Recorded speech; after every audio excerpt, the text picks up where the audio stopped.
Assalamualaikum warahmatullahi wabarakatuh.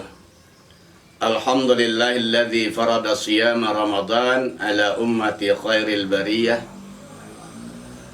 kama farada siyam ala umamil madiyah fi sara'i syamawiyah wa anzala fil Qur'an hudan linnas wa rahmatan li ummatil islamiyah. Ashhadu an la ilaha illallah ajazul khair lit ta'i'in wa ashhadu anna sayyidana Muhammadur Rasulullah afdalus sa'imin wa imamul mukhlisin, amma ba'd. Fasma'u ma qala Allah Ta'ala fi kitabihil karim, ya ayyuhalladzina amanu kutiba alaikumus shiyam kama kutiba alal ladzina min qablikum la'allakum tattaqun. Sadaqallahul azim.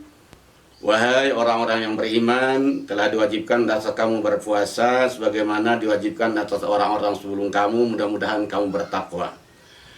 Kaum muslimin dan muslimat jamaah yang saya hormati, pertama sekali sebelum melanjutkan ceramah, saya perkenalkan diri. Saya adalah Tasrizal Khatib Sinaro, guru MTI Pasir. Bapak dan Ibu, pertama sekali puji dan syukur marilah sama-sama kita persembahkan kira Allah Subhanahu wa Ta'ala yang telah melimpahkan rahmat dan kurnia beliau buat kita. Dari sekian banyak nikmat Allah yang kita rasakan saat ini adalah kita bisa bernafas dengan lega, kita bernafas dengan enteng disebabkan ada suatu nikmat Allah yang utama berada dalam jasad kita yang bernama roh. Dengan roh itulah kita bisa berbicara, berusaha kemanapun kita pergi, tempat orang sayang, tempat orang cinta sama kita. Bila itu diangkat oleh Allah Subhanahu wa Ta'ala, hilanglah sudah rasa sayang orang sama kita, rasa cinta orang sama kita. Semalam malam hari kita diantarkan kepada tempat peristirahatan kita yang terakhir. Selagi kita itu masih ada dalam jasad kita, mari kita pergunakan dengan sebaik-baiknya dalam rangka mensyukuri nikmat Allah Subhanahu wa Ta'ala itu. Dia agar kita termasuk menjadi hambanya yang bersyukur. Amin ya rabbal alamin.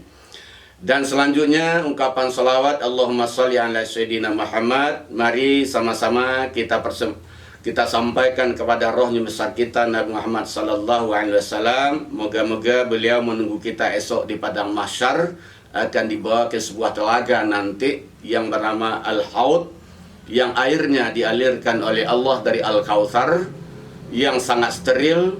Itu dikhususkan oleh Nabi kepada umatnya yang betul-betul Nabi secara keyakinan, umat Nabi secara lisan, umat Nabi secara akhlak. Amin ya rabbal alamin. Jamaah yang saya hormati, alhamdulillah sekali lagi kita bersyukur kepada Allah dipertemukan oleh Allah kita di suatu bulan yang maha mulia, bulan Ramadan, yang setiap tahun Ramadan itu datang menemui kita dalam keadaan bagaimanapun, dalam keadaan senang, dalam keadaan susah, dalam keadaan sedih, dalam keadaan bahagia, dalam keadaan kita dalam keadaan aman, dalam kita dalam bencana seperti hari ini, Ramadan tetap menemui kita. Nah, karena bulan Ramadan adalah suatu bulan yang sangat mulia, Sayyidus Syuhur, bulan yang sangat agung, bulan di mana banyak keistimewaan yang terdapat di bulan Ramadan. Di antara sekian banyak istimewa itu adalah puasa Ramadan. Puasa Ramadan diwajibkan Allah kepada orang-orang yang betul beriman kepada Allah, iman yang mempunyai, yang orang-orang yang telah melengkapi, mempunyai syarat iman. Tasdiq bil qalb, iqrar bil lisan, ya'mal bil arkan. Barulah orang yang dinamakan beriman bila mereka telah mempunyai 3 syarat tersebut. Bila salah satu di antaranya gagal, nama kita berubah. Ada orang mengucapkan saja, ada orang yang mengucapkan tapi mengingkari di hatinya tidak ada, diucapkan dia menjadi kafir, tetap kafir. Ada orang yang mengucapkan di hatinya membenarkan, di mulutnya tidak, ada orang munafik. Satu contoh para jamaah yang berbahagia, dulu namanya ada seorang Abdullah bin Mat'un. Abdullah bin Mat'un itu dia berkeinginan untuk mengundang baginda Rasul untuk bertamu ke rumahnya. Abdullah bin Mat'un menyiapkan makanan, hidangan di rumahnya. Rasul masuk, tentu tidak beri salam karena dia bukan muslim. Rasul masuk ke rumah tanpa mengucapkan salam.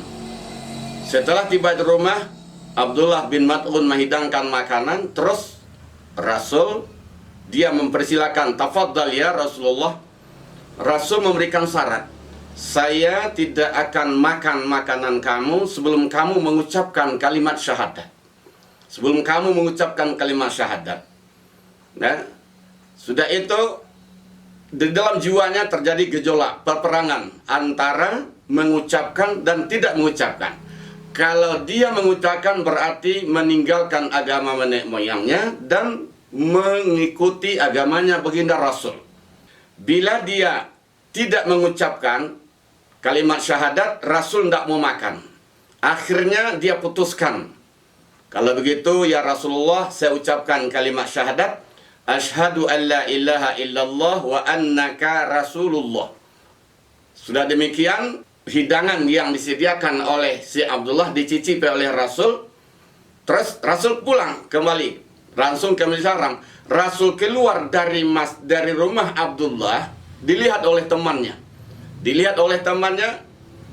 Dia langsung ke rumah, dia sampaikan, hai Abdullah, kau sudah masuk Islam, kau sudah mengikuti agama Muhammad. Bukan, saya tidak mengikuti agama Muhammad. Barusan Muhammad datang dari ke rumah kamu, untuk apa dia? Didesak oleh temannya, akhirnya dia ngaku, benar, saya masuk Islam, saya mengucapkan kalimat syahadat.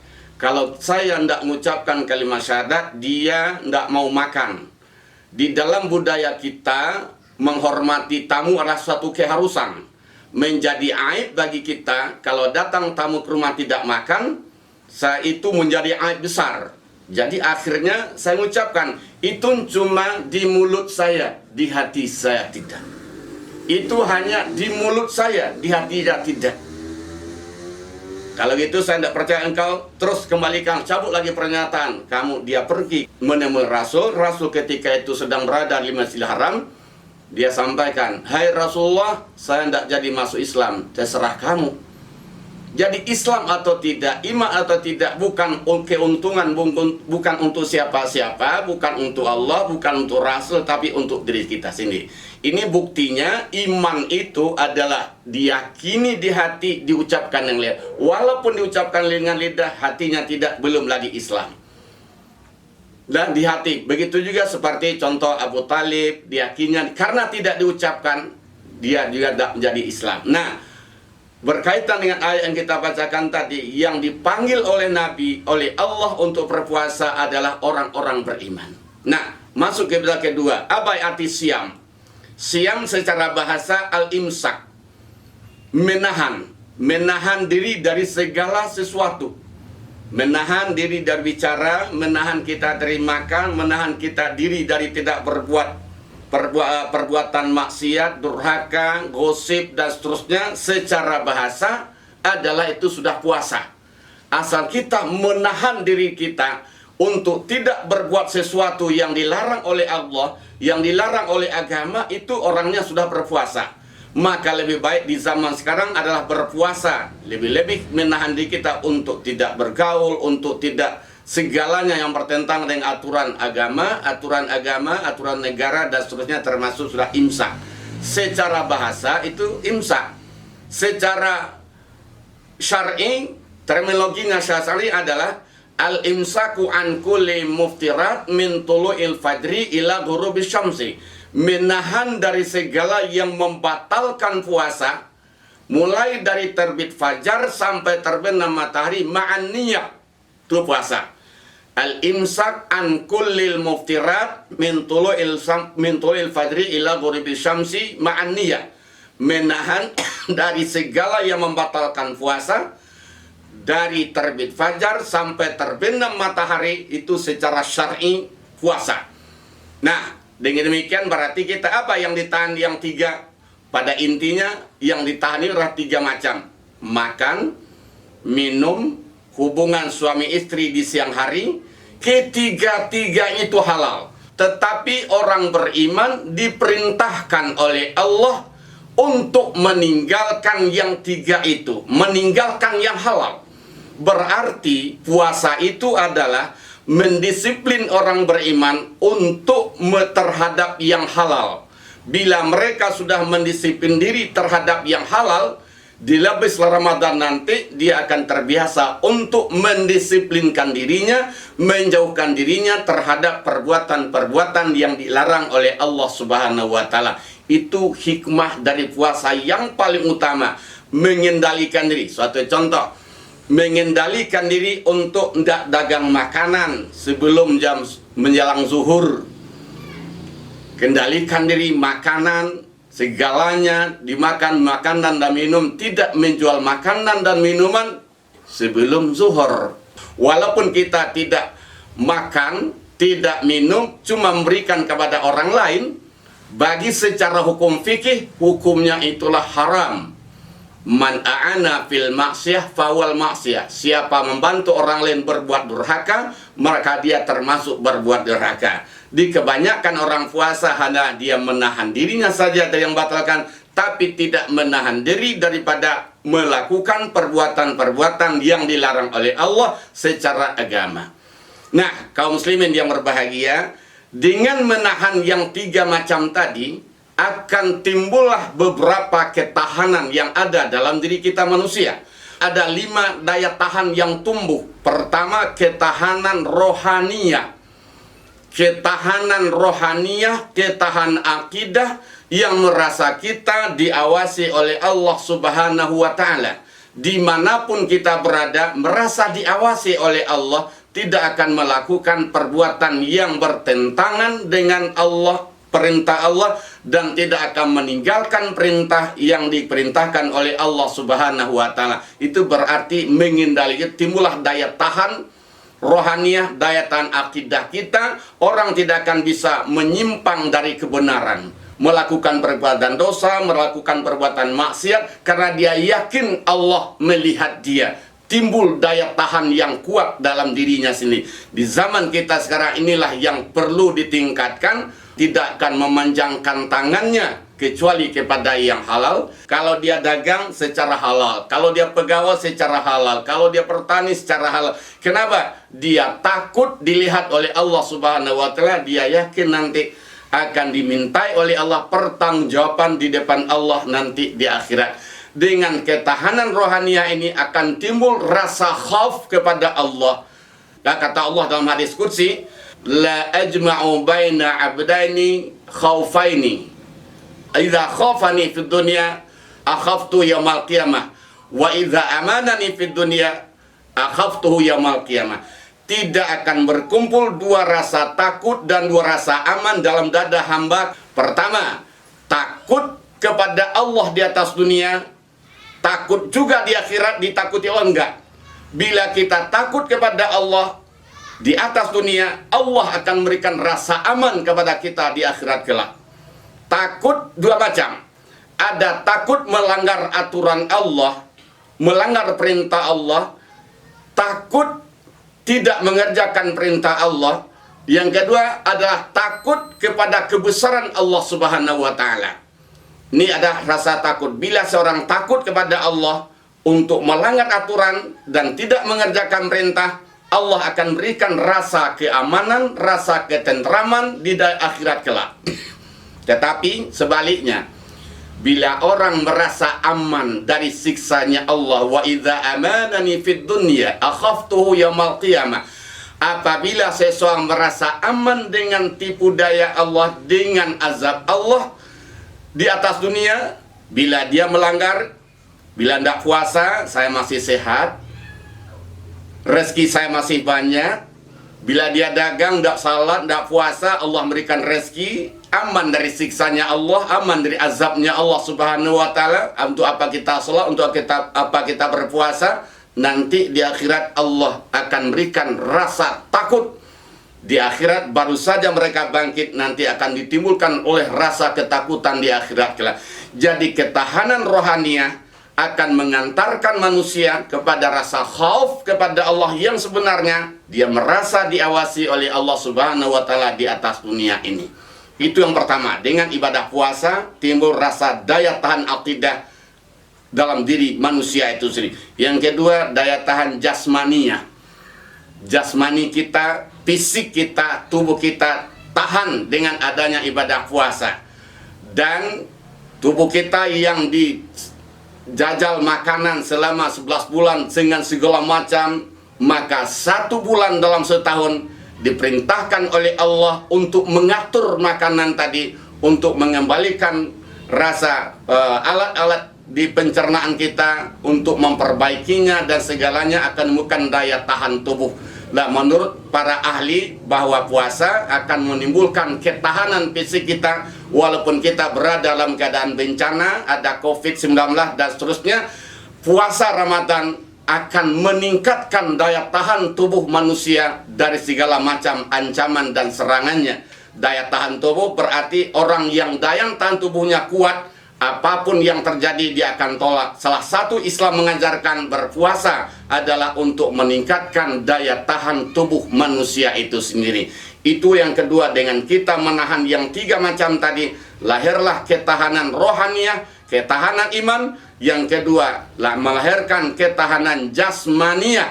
Fisik kita jadi kebal dari serangan, fisik kita akan tahan dari serangan penyakit dan seterusnya. Itu yang kedua adalah ketahanan jasmani. Nah, yang ketiga adalah ketahanan moral. Moral akhlak. Kenapa? Nabi kita berpesan, idza sumta falyasum sam'aka wa basaraka wa lisanaka anis sam'i anil kidzi wal ma'tham. Bila Anda berpuasa, kata Rasul, puasakanlah telingamu, puasakanlah matamu, puasakanlah lidahmu dari dusta dan berbuat dosa. Dengan mempuasakan yang 3 macam, mata dipuasakan dari melihat yang tidak diridai Allah, telinga dipuasakan dari mendengarkan sesuatu yang tidak diridai Allah, dan lidah kita dipuasakan dari sesuatu yang mengantarkan dosa, yang berbuat kita berdosa disebabkan lidah. Pertama itu semuanya, para jamaah yang berbahagia, dimulai oleh penglihatan. Didengar, kita mendengar suara, diantarkan oleh saraf kita ke mata, kamu lihat apa yang terjadi. Sudah di mata, lihatkan, perintahkan untuk kita bergerak, untuk berjalan, bicara, oh si anu demikian. Di antaranya akan disampaikan, mempuasakan seluruh anggota tubuh kita, yang tangan, segala anggota-anggota dari berbuat dosa, akan melahirkan akhlak yang baik, akan melahirkan moral yang baik. Yang dimulai dengan pembicaraan, orang akan mengeluarkan sesuatu dimulai dengan ucapan, ghibah, namimah dan seterusnya, provokasi dan sebagainya, maka melahirkanlah akhlak tercela. Yang akhlak itu kan kalau menurut Imam Al-Ghazali adalah hawajisun nafs, getaran-getaran batin manusia yang diterjemahkan lewat anggota badan. Kalau jiwa manusia itu sudah bersih, rohaninya sudah bersih, akan melahirkanlah akhlak yang baik. Kalau dia bicara yang baik, kalau dia usaha yang baik, kalau mendengarkan yang baik, semuanya akan lahirlah akhlak yang baik. Dengan demikian, dengan puasa Ramadan melahirkan manusia-manusia yang berakhlak. Dan begitu juga ada Nabi kita ditanya 4 posisi, ya Rasulullah maddin. Dari depan Nabi ditanyakan akhlak maddin, akhlakul karimah, khuluqun hasanun. Ditanya di belakang kembali dia, maddin ya Rasul, khuluqun hasanun. Ditanya dari yang kanan juga jawabnya 4 posisi. Ditanya Rasulullah, apa agama itu ya Rasul? Agama itu adalah akhlak. Walaupun bagaimana orang banyak sudah rajin ibadahnya, banyak segala macam segala amal ibadah, tapi tidak melahirkan akhlak yang baik, belum lagi sampai tujuan akhir agama itu adalah akhlak yang baik. Nah, dari iman melahirkan amal saleh, amal saleh melahirkan al-ihsan, ihsan melahirkan akhlakul karimah, akhlakul melahirkan akan ta'aruf, ada akhlakul karimah, al-ittihad, persatuan. Orang yang berakhlak cinta kepada persatuan. Jadi orang beriman itu dalam hadis Nabi, la in syakartumul iman la izatanakumul Islam. Jika kamu mensyukuri Islam, saya tambah kepada kamu iman. Jika kamu mensyukuri iman, akan saya tambah kepada kamu ihsan. Jika kamu mensyukuri ihsan, la izatanakumul akhlak. Akhirnya akhlak. Jadi dengan adanya moral, dengan berpuasa kita meningkatkan ketahanan rohaniah, ketahanan jasmaniah, dan ketahanan moral, akhlak yang baik. Tujuan kita, Nabi kita dibangkit oleh Allah di atas dunia adalah untuk memperbaiki akhlak yang mulia. Yang keempat adalah ketahanan sosial. Karena orang beriman, orang berpuasa sudah merasakan bagaimana tidak enaknya lapar. Laparnya orang berpuasa ada waktu. Mulai terbit fajar sampai terbenam matahari, 12 jam paling lama. Itulah kita berpuasa. Tapi laparnya orang kafir, orang miskin, orang fakir tidak menentu. Kadang hari makan, satu hari makan, suatu hari perai makannya. Maka orang berpuasa akan menimbulkan kepekaan sosial. Setelah Ramadan nanti atau di awal Ramadan, dia akan membagikan rezeki yang diberikan Allah kepada dia. Rezeki yang Allah berikan kepada dia itu akan disampaikan, dibagikan, diinvestasikan kepada saudara-saudaranya yang kurang mampu. Itu adalah yang demikian itu melahirkan ketahanan kepekaan sosial dengan dilatih kita dengan ibadah berpuasa. Nah, yang kelima adalah ketahanan beribadah, ketaatan kepada Allah Subhanahu wa taala. Coba kita bandingkan di dalam sebulan selain bulan Ramadan, mungkin orang tidak akan bisa dipilih orangnya akan melakukan salat sunat sekian banyak, sekian rakaat. Kadang-kadang rawatib saja susah, tapi di bulan Ramadan minimal 8 rakaat tiap malam, lebihnya boleh 20 rakaat, 23 lah akan menimbulkan ketaatan beribadah kepada Allah Subhanahu wa taala, karena janji Allah ibadah-ibadah yang sunnah itu akan sama pahalanya dengan ibadah yang wajib dilakukan di selain bulan Ramadan. Orang yang melakukan ibadah yang wajib di bulan Ramadan akan dilipat gandakan oleh Allah menjadi 70 kali lipat. Dengan demikian terpancinglah, terdoronglah orang beriman untuk memperbanyak amal sebanyak-banyaknya di bulan Ramadan ini. Apabila yang 5 macam itu kita terapkan berpengaruh kepada kita, ujung ayatnya la'allakum tattaqun. Kamu akan menjadi takwa. Bila ada pengaruh dalam diri kita selama bulan Ramadan yang 5 tadi, insya Allah kata la'allakum tadi akan berubah maknanya. Kalau la'allakum mudah-mudahan, moga-moga, moga iya, moga enggak. Tapi kalau bisa kita lakukan, kamu pasti takwa. Nah, kamu pasti menjadi orang bertakwa. Nah, siapa orang bertakwa itu? Jadi kalau takwa kaum muslimin yang berbahagia, apa pengertian takwa? Kalau yang secara umum kan sudah kita jelaskan. Ngikuti perintah, menjauhi larangan, seimbang. Tapi kita ambil yang paling pendek saja. Berhati-hati dalam segala aspek kehidupan. Dalam berakidah kita berhati-hati. Jangan jatuh kita kepada syirik. Nah, berakidah harus hati-hati. Seperti di zaman kita sekarang, takut kepada Allah. Memang ada orang mengatakan, kenapa lebih takut orang sekarang lebih takut kepada COVID-19 daripada Allah Subhanahu wa taala. Kita ini para jamaah bukan penganut paham Jabariyah. Tapi ila penganut adalah ahlu sunnah, ada ikhtiar. Kalau ada sesuatu yang membahayakan diri kita, kita wajibkan untuk menghindar dari itu. Nah, diwajibkan kita untuk menghindar. Jadi berhati-hati dalam berakidah, jangan sampai takut membuat kita musibah ini, jangan sampai membuat kita syirik kepada Allah Subhanahu wa taala, sebab ma'asaba min musibatin famin nafsi bima kasabat aydin nas. Apa saja musibah yang diberikan Allah Subhanahu wa taala ada ulah tangan usaha manusia. Kemaksiatan dalam hadis Nabi artinya tidak zahirlah di muka bumi 5 macam, Allah akan bukan malapetaka, musibah, perzinaan, perjudian, minum khamar, semuanya itu akan mengundang murkanya Allah Subhanahu wa taala. Berapapun tinggi ilmu manusia, kecerdasan manusia, bila berhadapan dengan qadarnya Allah, manusia akan lumpuh dan tunduk, tidak akan bisa berbuat apa-apa. Menyadarkan kita manusia bahwa manusia adalah makhluk yang sangat lemah, bisa berhadapan dengan kehendaknya Allah Subhanahu wa taala.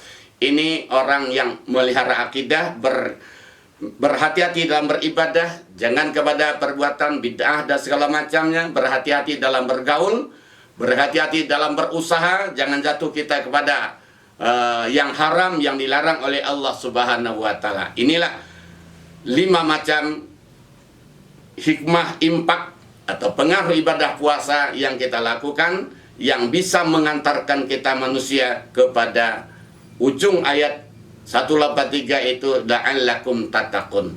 Demikian kira-kira, wabillahi taufiq wal hidayah. Wassalamualaikum warahmatullahi wabarakatuh. مولاي صل وسلم دائما